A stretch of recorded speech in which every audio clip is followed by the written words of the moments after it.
In recognition of African Heritage Month, the Rodman Hall Art Centre presents masks, myths, and masquerades.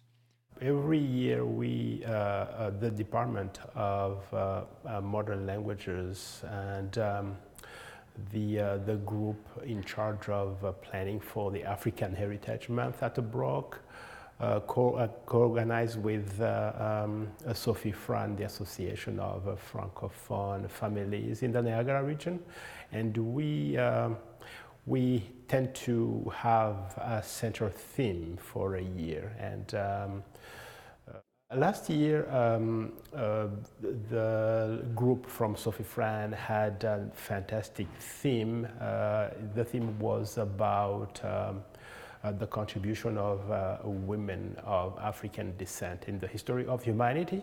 So we said, oh, that theme need to be continued, and how can we go about the same idea? And Nafe, the artistic director of Sophie Fran, Mrs. Nafe Faigu, got this idea of mask, myths, and masquerades because they represent power. And as one can see in some of the masks, we have women representation. The exhibit features masks from private collections here in Niagara. My favorite one is a mask from Gabon, the Punu mask. It's a female representation of fertility, reproduction, and also the link with the spiritual world.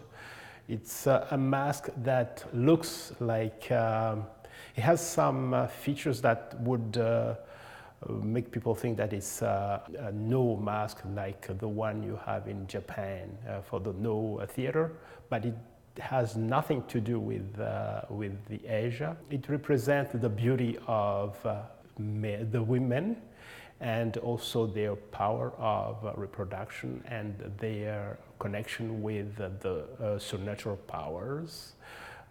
It is white, like the color of the spirits. It's also a mask that is linked also to the funerals. But in Africa, masks play an important role in every step of the life, including death. Most of the masks are made of wood. Wood in many cultures, I would say in cultures that have a link to the nature, is very important. As you can imagine, a wood has roots in the ground. It lives on the level of the natural world, and then lives in the sky.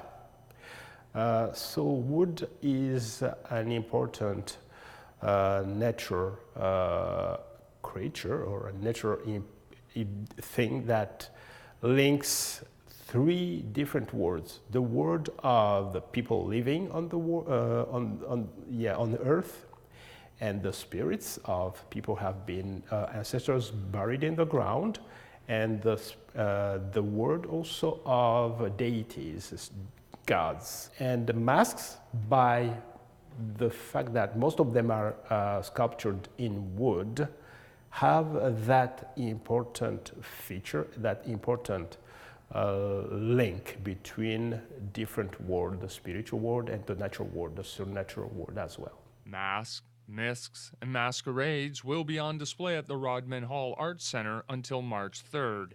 In Niagara, you're watching The Source.